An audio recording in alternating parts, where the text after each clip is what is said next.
Big welcome to expert classes by Piyush Rai. आज हम discuss करेंगे अबाउट द रिप्रोडक्शन के बारे में, जो है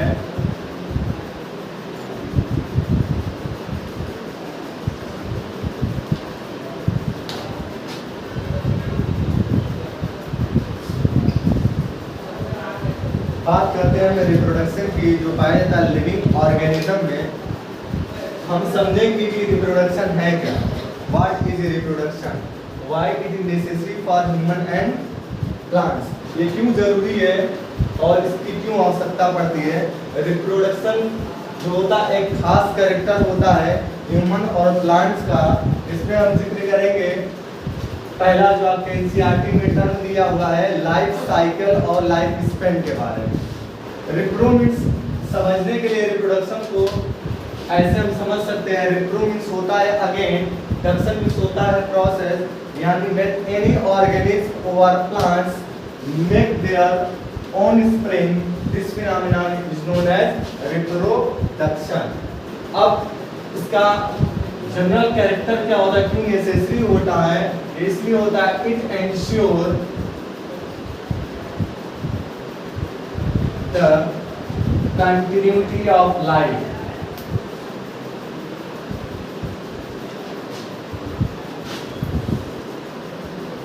इसका मतलब ये होता है ये जीवन की निरंतरता को बनाए रखने में सहायक होता है।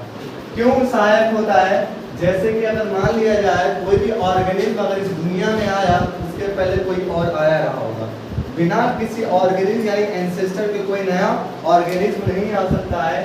इसीलिए गॉड ने ह्यूमन और प्लांट के अंदर रिप्रोडक्शन मेथड दिया, और ये क्या करता है, इंश्योरिटी कर देता है कि जो नई ऑफस्प्रिंग यानी जो नई जनरेशन आएगी वो पूर्वज एंसेस्टर यानी अपने पैतृक कोशिकाओं से ही होकर के आएंगे।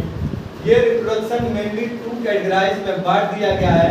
एक होता है आपका एसेक्सुअल रिप्रोडक्शन और दूसरा होता है सेक्सुअल रिप्रोडक्शन।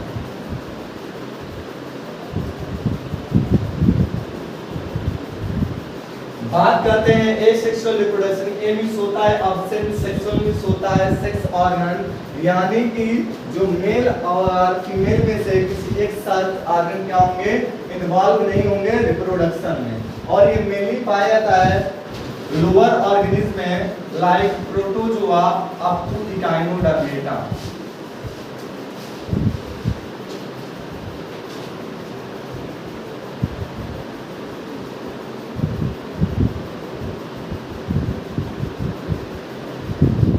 प्रोटोजोआ का मतलब क्या, प्रोटो मींस होता है प्रिमिटिव, जो अन बराबर होता है एनिमल। इसका मतलब आपने प्रीवियस क्लासेस में पढ़ रखा होगा कि क्या होते हैं प्रोकैरियोट्स और क्या होते हैं यूकैरियोट्स।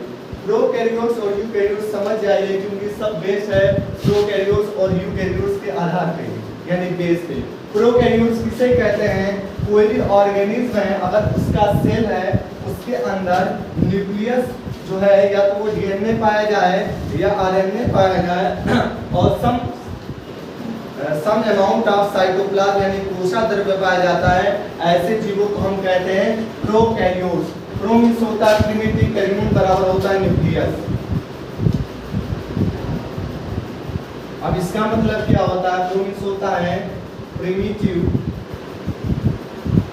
और कैरियन बराबर होता है न्यूक्लियस।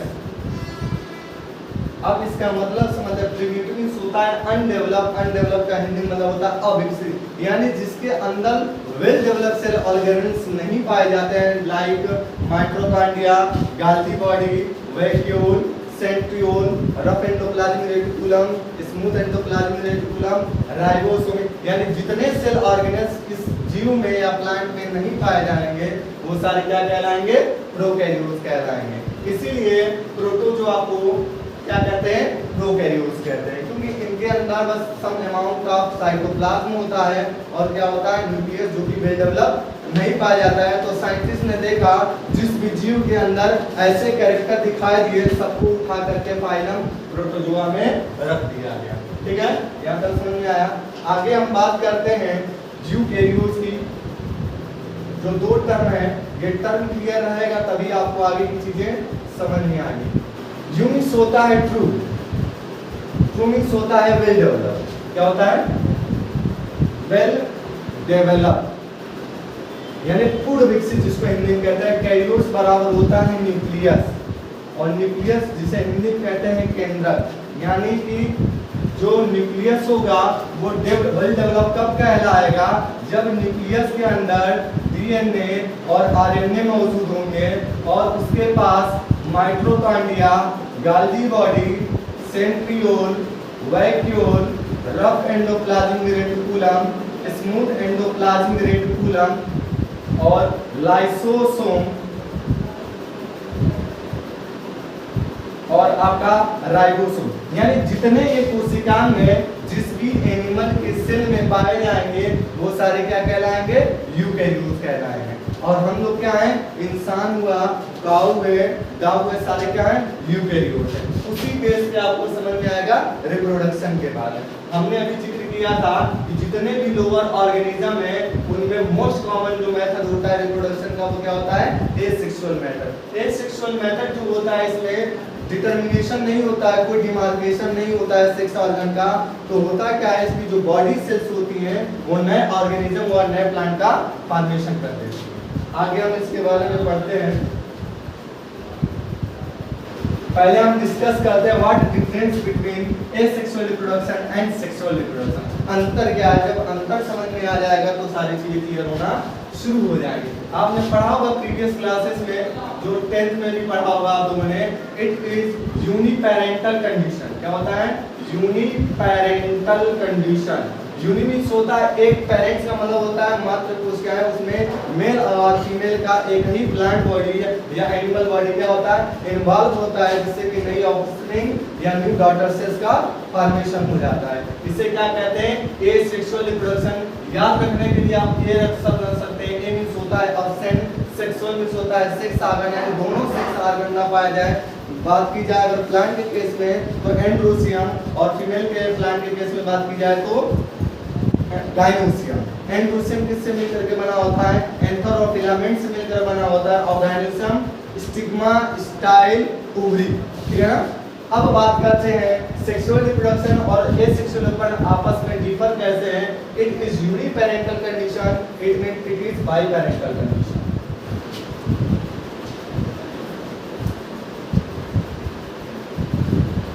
बाइपेरेंटल कंडीशन, इसका मतलब सेक्सुअल रिप्रोडक्शन में जो भी प्लांट और एनिमल होंगे उनमें दो सेक्स ऑर्गन का होना नेसेसरी है। और जब नेसेसरी है तो क्यों नेसेसरी है, और इसमें नहीं है तो क्यों? यूनिपेरेंटल में अगर एक पेरेंट जब इन्वॉल्व होंगे, यानी जो बॉडी होगी वो वेजिटेटिव सेल्स के द्वारा क्या हो जाएगी? न्यू ऑफस्प्रिंग का फॉर्मेशन कर लेंगे, यानी सेक्स ऑर्गन इसमें नहीं पाए जाएंगे।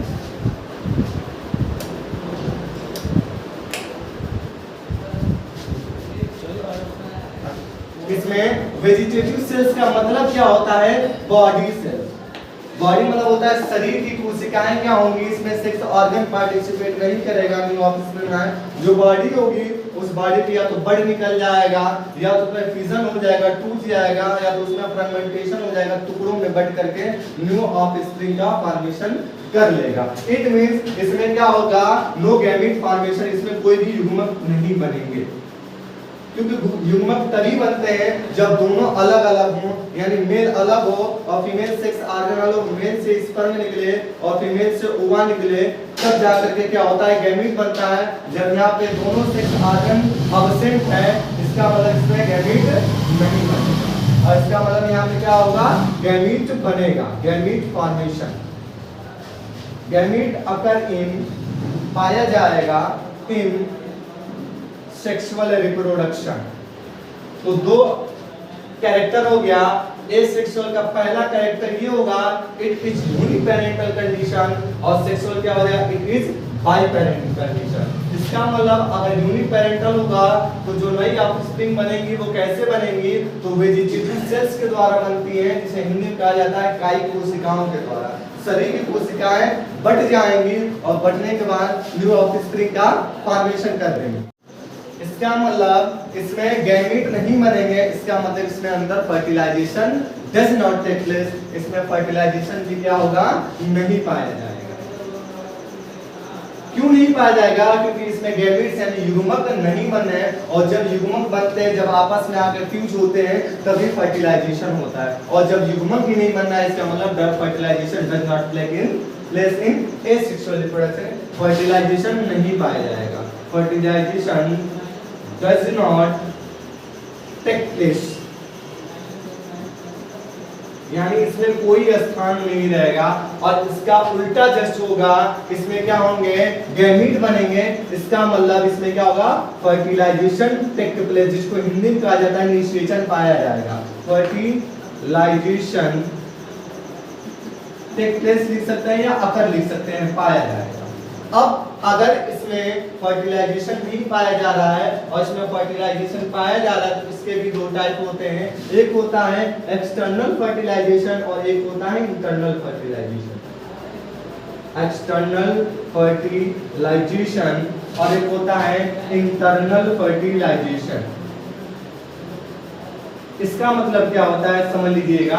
एक्सटर्नल का मतलब होता है बाह्य रूप से, यानी बॉडी के अंदर जब फर्टिलाइजेशन नहीं होता है निषेचन, उसे बोलते हैं एक्सटर्नल फर्टिलाइजेशन। और जब फर्टिलाइजेशन यानी गैमेट्स जो होते हैं बॉडी के अंदर किसी एनिमल या प्लांट के फ्यूज होते हैं, उसे क्या बोलते हैं, इंटरनल फर्टिलाइजेशन। जैसे ह्यूमन बीइंग के क्या होता है, अंदर फर्टिलाइजेशन होता है, यानी कि इन केस ऑफ क्या होता है, फीमेल में वो जो ओवम होता है, स्पर्म क्या होता है, ओवम के पास पहुंचता है और इसके यूटेरस में जाकर के फ्यूज हो जाता है गैमेट, और वहां पे क्या होता है, फर्टिलाइज एग बन जाता है। यानी जो भी फर्टिलाइजेशन हो रहा है, निषेचन हो रहा है, वो क्या हो रहा है, बॉडी के अंदर हो रहा है, और जब बॉडी के अंदर होगा, इसका मतलब इंटरनल फर्टिलाइजेशन होगा।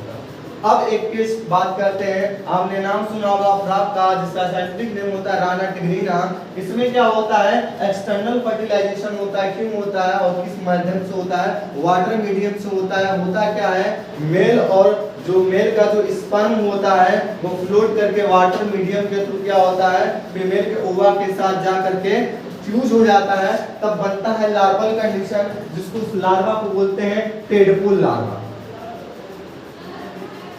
Tadpole larva.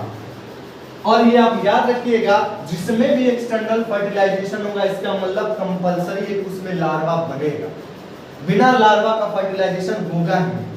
अगर एक्सटर्नल की बात की जाएगी, जब भी चाहे अरेलिया की बात कर ली जाए, चाहे ओवेरिया की बात कर ली जाए, सिस्टवाल पाई जाती है, ये हायर क्लासेस में आप लोग पढ़ेंगे। लेकिन जिसमें भी एक्सटर्नल फर्टिलाइजेशन यानी बाह्य निषेचन जिसमें भी होगा, इसका मतलब कि it ensure the larval condition, वो लार्वल कंडीशन को क्या करता है, निश्चित करता है। और लार्वल कंडीशन का मतलब क्या होता है, जब आप लोगों ने देखा होगा, छोटे रहे होंगे, तो लार्वा जो होता है, आप लोगों ने फिश वगैरह पकड़ा होगा, पानी जहाँ भरा रहता है, गलती से लोग करते क्या है कि जो अपनी मैच्योर्ड से पहले प्री मैच्योर्ड स्टेज में होता है, लार्वल कंडीशन में होता है, just look like a fish, fish के चाइल्ड की तरह दिखाई देता है, और हम बॉटल में रख देते हैं। कुछ समय बाद इसके अंदर मेटामॉर्फोसिस होता है। मेटामॉर्फोसिस होता है बदल जाना, मॉर्फोसिस का मतलब रूप। जब इसका रूप बदल जाता है, तब वो मछली यानी फिश के रूप में क्या होता है, कन्वर्ट हो जाता है। तो वो कंडीशन क्या कहलाती है, लार्वल कंडीशन कहलाती है। और जो राना टिग्रीना का लार्वा होता है, वो किसमें होता है, टेडपोल लार्वा, जो कि कंपटीशन में पूछा जाता है। ठीक है, सेक्सुअल एज सेक्सुअल रिप्रोडक्शन की कैटेगराइजेशन के बारे में, जो कि पाया जाएगा किसमें, प्रोटोजुआ टू इकाइनोडर्मेटा के। इसमें भी asexual matter can be categorised to broadly many parts. जो आपका पहला होता है bye binary fusion,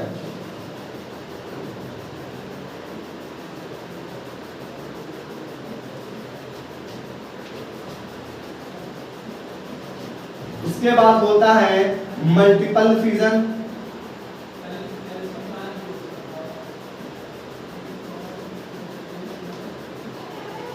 by fragmentation,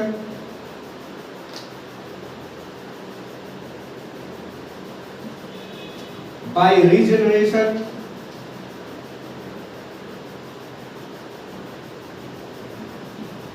by gemule,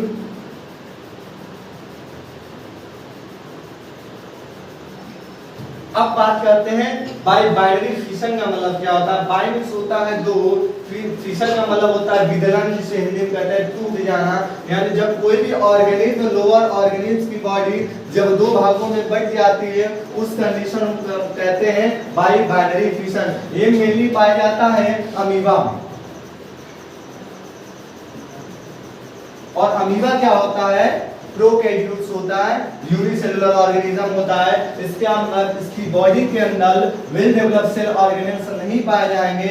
इसी कारण से क्या होता है? आसानी से दो भागों में बट जाता है। और इसका प्लेन ऑफ सिमेट्री क्लियर नहीं होता है किस सिमेट्री से डिवाइडेड होता है, क्योंकि इसकी बॉडी क्या होती है? इरेगुलर इंसेक्ट होती है, अनियमित होता है। ये किसी भी सेल में आपको दिखाई दे जा सकता है। डिस्कस करते हैं इसके डायग्राम के बारे में। जब इसका डिवीजन होता है, इसमें होता क्या है कि सम अमाउंट ऑफ साइटोप्लाज्म होता है। साइटोप्लाज्म कहते क्यों है? साइटो बराबर होता है सेल और प्लाज्म मतलब होता है लिक्विड। यानी कोशिका के अंदर जब कोई लिक्विड मटेरियल पाया जाता है उसे बोलते हैं हम साइटोप्लाज्म। अब बात करते हैं इसके अंदर क्या होगा? बाइंस हो जाएगा दो, विजन का मतलब होता है टुकड़े। दो टुकड़े में क्या होता है? अमीबा बढ़ जाता है। बढ़ने से पहले क्या होता है? इसकी बॉडी जो होती है थोड़ी इनलार्ज हो जाती है और न्यूक्लियस जो होता है थोड़ा सा इनलार्ज हो जाता है। इनलार्ज होने के बाद क्या होता है? सम अमाउंट ऑफ साइटोप्लाज्म आपस में एक्यूमुलेट हो जाते हैं, इकट्ठा हो जाते हैं। और इकट्ठा होने के बाद जैसे ही फेवरेबल कंडीशन यानी अनुकूल परिस्थिति आती है, ये क्या होते हैं? दो भागों में डिवाइडेड, दो अमीबा का फॉर्मेशन कर लेते हैं। इसे ही कहा जाता है बाई बाइनरी फिशन। एक पेरेंट सेल के अंदर क्या हुआ? बॉडी थोड़ी इनलार्ज हुई, न्यूक्लियस थोड़ा सा इनलार्ज हुआ और क्या हुआ? साइटोप्लाज्म कलेक्ट होने के बाद ये दो डॉटर सेल्स में कन्वर्टेड हो गए, बदल गए। ये कंडीशन कहलाती है बाई बाइनरी फिशन। अब आगे डिस्कस करते हैं। इसके भी कई टाइप होते हैं जो कंपटीशन में पूछे जाते हैं। बात करते हैं, इसमें एक होता है सिंपल फिशन, मल्टीपल फिशन की बात करते हैं तो मल्टीपल का मतलब बहुत द्विगुणित या मल्टीपल मींस होता है बहुविखंडन। बहु मींस होता है उसकी जो बॉडी होगी कई खंडों में डिवाइडेड होकर, और जो सारा खंड होगा वो अलग अलग क्या होगा? नए ऑर्गेनिज्म का फॉर्मेशन कर लेगा। ये मेनली पाया जाता है तो प्रोटोजोआ के एनिमल में, जिसमें अमीबा भी इन्वॉल्व है। और एक ऑर्गेनिज्म पाया जाता है जिसको कहा जाता है प्लाज्मोडियम, जो कि मलेरियल पैरासाइट होता है, प्लाज्मोडियम। इसके अंदर क्या होता है? प्लाज्मोडियम के अंदर आर्कियोसाइट सेल पाई जाती हैं। ये आर्कियोसाइट सेल्स क्या करती हैं? Each cell has the capacity to reproduce a young organism या न्यू ऑर्गेनिज्म। एक आर्कियोसाइट सेल्स क्या होती हैं? नए ऑर्गेनिज्म को बनाने की पूरी कैपेबिलिटी रखती है। हमने जो है बाइनरी फिशन और मल्टीपल फिशन का जिक्र कर दिया था, जिसमें हमने मल्टीपल फिशन में हमने बताया था जो अमीबा होगा इसकी बॉडी में क्या होगा? जो न्यूक्लियस और साइटोप्लाज्म होगा वो एक्यूमुलेट हो जाएगा, इकट्ठा हो जाएगा और इसमें सेप्टेड वॉल बनना शुरू हो जाएगा। बहुत सारे न्यूक्लियाई बन जाएंगे और इनके बीच में क्या होगा? वॉल बन जाएगा। और जैसे ही अनफेवरेबल मतलब प्रतिकूल, प्रतिकूल का मतलब उनके हिसाब से ना पानी मिले, ना तापमान मिले, ना ही हवा मौजूद हो, उसे बोलते हैं प्रतिकूल यानी अनफेवरेबल कंडीशन। और जैसे ही अनफेवरेबल कंडीशन आएगी ये क्या होंगे? बहुत सारे खंडों में बट जाएंगे। इन्हीं खंडों में यानी फ्रेगमेंट में टूट जाना। जितने न्यूक्लियाई होंगे उतने ही नए अमीबा का फॉर्मेशन हो जाएगा। 1 2 3 4 1 2 3 4 5 6, तो यहाँ पे क्या होंगे? नए 6 अमीबा का फॉर्मेशन हो जाएगा। ये मेथड कहलाता है मल्टीपल फिशन। अब हम आगे डिस्कस करते हैं बाय बडिंग के बारे में, जो कि नॉर्मली इसमें होता क्या है? कली बन जाती है और कली बनने के बाद जैसे ही फेवरेबल कंडीशन आता है ये टूट करके नए प्लांट बॉडी का या नए एनिमल का फॉर्मेशन कर देता है। जैसे हमने हाइड्रा में देखा था, हाइड्रा प्लांट आप देखेंगे इस तरीके से कुछ संरचना पाई जाती है, जो कि रफली डायग्राम हम बना रहे हैं। इसमें क्या होता है? एक बड निकलता है और बड धीरे धीरे क्या होता है? इनलार्ज होते चला हो जाता है। इनलार्ज मतलब बड़ा होते चला जाता है और जैसे ही बड़ा हो जाता है अपनी पेरेंट बॉडी से क्या हो जाता है? टूट करके नया हाइड्रा का फॉर्मेशन कर लेता है। यह प्रक्रिया कहलाती है बाई बडिंग, यानी कली बनना, और कली बनने के बाद फेवरेबल कंडीशन आने पे टूट करके नए हाइड्रा को बना लेना कहलाता है बाई बडिंग। अब बात करते हैं फ्रेगमेंटेशन। फ्रेगमेंटेशन का मतलब होता है टुकड़ों में बट जाना। जितने बॉडी पे कट किए जाए उतना ही क्या हो जाए, टुकड़े बन जाए, इसको कहते हैं फ्रेगमेंटेशन। ये मेनली पाया जाता है यूनिसेलुलर ऑर्गेनिज्म में। आप लोगों ने देखा होगा कि जब उसके छोटे मोटे कीड़े होते हैं उनको अगर बॉडी पे कट किया जाए तो जितने भी टुकड़े होते हैं वो सारे टुकड़े चलना शुरू कर जाते हैं। बच्चों को दो चीजों में बड़ा कंफ्यूजन होता है, एक होता है फ्रेगमेंटेशन और दूसरा होता है रीजनरेशन। दोनों में बस क्लियर कट है, लेकिन लोग कंफ्यूज हो जा रहे हैं। फ्रेगमेंटेशन का मतलब होता है जितने टुकड़े होंगे उतने टुकड़े नया ऑर्गेनिज्म बना लेंगे, लेकिन रीजनरेशन में बस थोड़ा सा डिफरेंस है। किसी भी ऑर्गेनिज्म का अगर कोई अंग टूट जाए, कट जाए, तो वहीं पे उसका वही अंग दोबारा आ जाना क्या कहलाता है, रीजनरेशन, यानी पुनरुद्भवन होता है। जैसे ह्यूमन में बात की जाए तो लीवर की जो सेल्स होती है वो दोबारा आ जाती हैं, और बात की जाए लिजर्ड यानी छिपकली की जब पूंछ टूट जाती है वो पूंछ दोबारा आ जाती है, ना कि वो पूंछ अलग क्या होता है छिपकली का फॉर्मेशन कर दे। वो पूंछ टूटी हुई पूंछ का आ जाना, कटे हुए सेल्स का दोबारा बन जाना क्या कहलाता है, रीजनरेशन कहलाता है। बात करते हैं जेम्यूल का। जेम्यूल फॉर्मेशन आपको मिलेगा स्पंजेस में, साइकॉन और ल्यूकोसोलेनिया में। इसमें क्या होती है, एक सेल्स होते हैं जो बोला जाता है आर्कियोसाइट, जो इस तरीके के कुछ स्ट्रक्चर बनाते हैं। इन आर्कियोसाइट्स में क्या होते हैं, बहुत सारे छोटे छोटे आर्कियोसाइट सेल्स होती हैं, और इस सेल्स में क्या होती है, कैविटी होती है। ईच सेल क्या होता है, नए साइकॉन या स्पंजेस का फॉर्मेशन। यानी जब ये फटेगा बाल तो जितने भी इसके होंगे जेम्यूल, ये सारे क्या कर देंगे, अलग अलग पार्टिकुलर जीव का फॉर्मेशन कर देंगे। इनके बॉडी पे स्पिक्यूल्स पाया जाता है और बाल पाए जाते हैं जो इनमें से इनका प्रोटेक्शन करती है। ये हुआ कंप्लीट। आगे हम अब हम बात करते हैं आगे स्पोरिलाइजेशन का, जो कि थैलोफाइट्स के प्लांट में पाए जाते हैं। ऐसे प्लांट्स जिनके अंदर न ही रूट न ही स्टेम और न ही लीव्स पाई जाती हैं, इनके पास एक स्पोर टाइप का स्पेशलाइज्ड कैरेक्टर बनता है जो गाइनिड्स, क्लेमाइडोस्पोर, इस तरीके के स्ट्रक्चर बनते हैं। हम बात करेंगे स्पोरिलाइजेशन में, इसमें क्या होता है, स्पोर बनता है और वो स्पोर क्या कर देता है, फेवरेबल कंडीशन आने के बाद वो सिस्ट वाल फट जाती है, और फटने के बाद क्या करता है, नए प्लांट का फॉर्मेशन कर देता है। ये मेनली फंजाई में पाया जाता है। आप अपर क्लासेस में इसके बारे में डिटेल में पढ़ेंगे। बात करते हैं इसमें स्पोरिलाइजेशन में, प्लांट के केस में वेजिटेटिव प्रोपागेशन की बात करते हैं। वेजिटेटिव प्रोपागेशन, इसका मतलब ये होता है प्लांट की बॉडी का या तो रूट या तो स्टेम या तो लीफ क्या हो जाए, अपनी पेरेंट बॉडी से अलग होकर जैसे ही फेवरेबल कंडीशन आ जाए वो न्यू प्लांट बॉडी का फॉर्मेशन कर ले, उसे कहते हैं वेजिटेटिव प्रोपागेशन। ये दो मेथड से होता है, एक होता है नेचुरल मेथड और एक होता है आर्टिफिशियल मेथड। नेचुरल मेथड में क्या होता है, प्लांट बॉडी ऑटोमेटिक अपने हिसाब से हवा के द्वारा, रेन के द्वारा, प्रेशर के द्वारा प्लांट बॉडी से टूट करके जमीन पर गिर जाती है और अपने आप ही उग जाती है। इस मेथड को वेजिटेटिव प्रोपागेशन में नेचुरल मेथड होता है, यानी खुदा के द्वारा ऑटोमेटिकली, उसमें कोई ह्यूमन का मैनेजमेंट ना हो, ऑटोमेटिकली ग्रो हो जाए अपनी प्लांट बॉडी, उसे कहते हैं नेचुरल मेथड। और आर्टिफिशियल मेथड में क्या होता है, हम लोगों ने रोज में देखा है, चाइना रोज में देखा है, आपने स्ट्रॉबेरी में देखा है। क्या किया जाता है, इसकी प्लांट बॉडी का जो ब्रांच होती है उसको थोड़ा सा तोड़ दिया जाता है और उसको जमीन से टिका दिया जाता है और प्रॉपर उसकी देखभाल की जाती है। देखने के बाद कुछ समय बाद क्या होता है, उसके अंदर रूट्स निकल जाती हैं, फिर उस प्लांट बॉडी को कट करके अलग करके उसको जमीन में या पॉट में लगा करके उसको टाई अप कर करके उसमें मैन्योर डाल करके उसको ग्रो करा दिया जाता है। ह्यूमन मैनेजमेंट, इस प्रोसेस को कहते हैं आर्टिफिशियल मेथड।